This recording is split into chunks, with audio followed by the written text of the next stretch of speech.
If you love stories filled with clever satire, magical journeys, and of course characters like the witches in Discworld, then today's book just might be for you. Today I will be reviewing Witches Abroad by Terry Pratchett.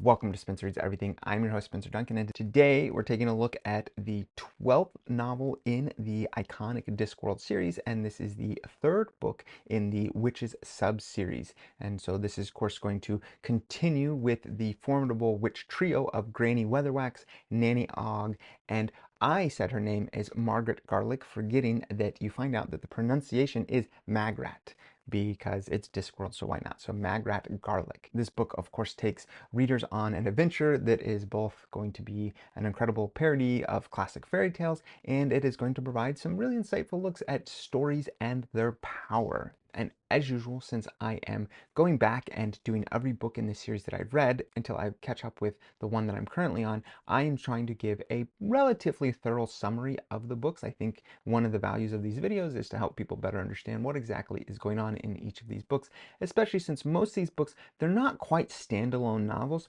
Although you could read any of them by themselves, I think that most of the humor and most everything else that you're going to enjoy about them is still going to be there. So here is my quick summary of Witches Abroad. Following the death of the witch Desderata Hollow, Magrat Garlick inherits Desderata's magic wand and becomes the new fairy godmother to Imberella, who lives far away in Genoa. Of course, Desderata leaves no instructions for using the wand, which leads Magrat to accidentally turn almost everything she points at into a pumpkin. And that, of course, is a reference to Cinderella. Also, you can tell by the names. Desderata had promised Imberella that she wouldn't have to marry the Duke, who had been a frog-turned-prince. But now it's up to Magrat and her friends, Granny Weatherwax and Nanny Ogg, to prevent this forced marriage. Their mission is, of course, complicated by Lilith, who is Desderata's counterpart, and a powerful witch controlling Genoa with mirror magic.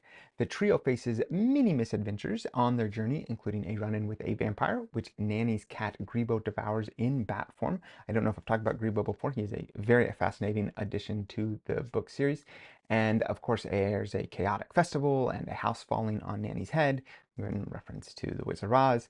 But she is saved only by her reinforced hat. We've talked about how important hats are in the series to helping people give their identity some real oomph. And when they arrive at Genoa, Magrat is going to meet Imberella, and Granny and Nanny are going to encounter Zuli Goggle, a voodoo witch, and of course her zombie lover, Baron Saturday, because why not?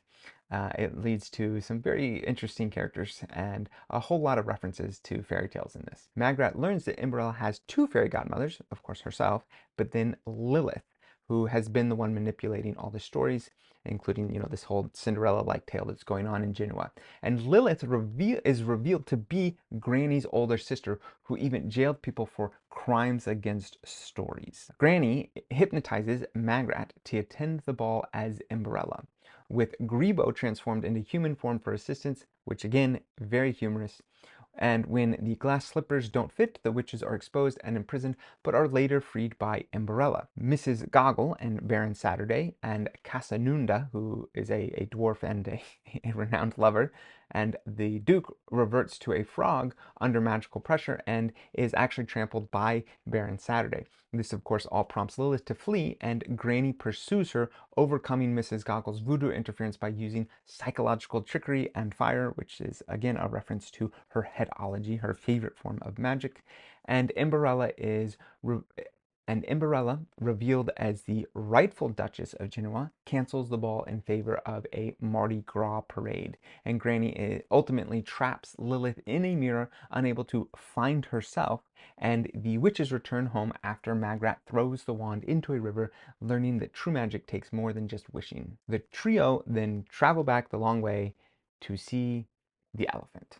There's a lot in there, a lot of humor, a lot, as usual. There is just broad parody and humor that Terry Pratchett relies on, and then as usual, he also has like very specific things, whether it's Hollywood or in this case, the commentary on fairy tales and on the one hand, how much of a part they play in our imagination, our creativity, and growing up, and on the other hand, how absurd they can be. And so I think that all that is very much on brand for Terry Pratchett, and the way he uses fantasy and this parody to make fun of certain things and to have a rather biting criticism of some elements of society, and in this case, fairy tales, which I personally found very humorous.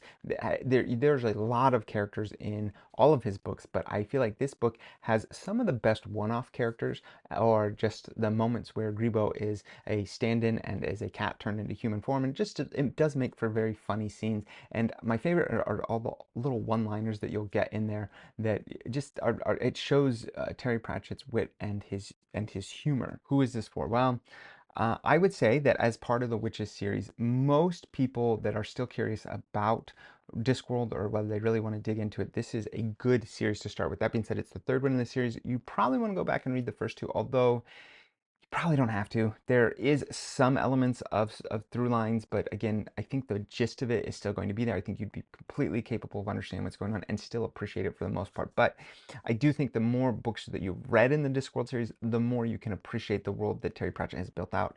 And so I do think that I would recommend going and reading at least the book before this one in the Witches subseries, probably both of them before this would be helpful. I don't think Equal Rights really connects as strongly to the subsequent series. You really only deal with Granny Weatherwax. You don't have Nanny Ogg or Magrat at all. So I would say that uh, it's still part of the Witches subseries, but if for one reason or another you don't want to read Equal Rights, then that's fine. I think that you could get away with it, although it's a very good book too. That's of course for people that are already interested in this series, so who wouldn't I say this is for? Well, as usual, it's not for people that just are not into this type of fantasy, or if you're not into fantasy at all, because I mean, it's not only got the fantasy, it's got the parody, it's got the criticism of society, it's got a criticism of pop culture, it's going to make fun of pretty much anything that you, if you are any kind of nerd or gatekeeper, are you're going to find sacrosanct that they are going to be critical of, or that Terry Pratchett is critical of in one way or another in these books. And so that could certainly exclude some people,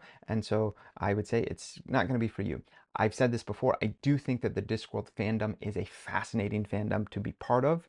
I enjoy being part of it, and I do think that this is a good series for anyone that is looking for a good fantasy series that doesn't have a very precise ending. I would recommend this for anyone that is looking for an open-ended fantasy series. And that isn't to say that, there's never-ending books in this. It's done. I mean, Terry Pratchett's passed away, and it's been decided by his daughter that there will not be any more Discworld books. I think that's fine. Because there's so many different approaches, it's up to you how involved you are with Discworld, how many of the books you've read, which one of the subseries you find the most interesting. And it is my experience that very few people have read all of Discworld, but they still very much feel a connection through this really bizarre fantasy world. And so I think I would really encourage people that are looking for that type of fantasy world to dig into this. But if for any reason that doesn't appeal to you, then this is not a book for you, and the rest of the series isn't really going to be for you either. Of course, I would love to hear what you guys have to say. Please let me know in the comments your thoughts on this book specifically, or any other thoughts on Discworld as a whole. You can check out the rest of my reviews in my Discworld playlist on my channel, but don't forget to like, subscribe, turn on those notifications, and until next time, keep those pages turning.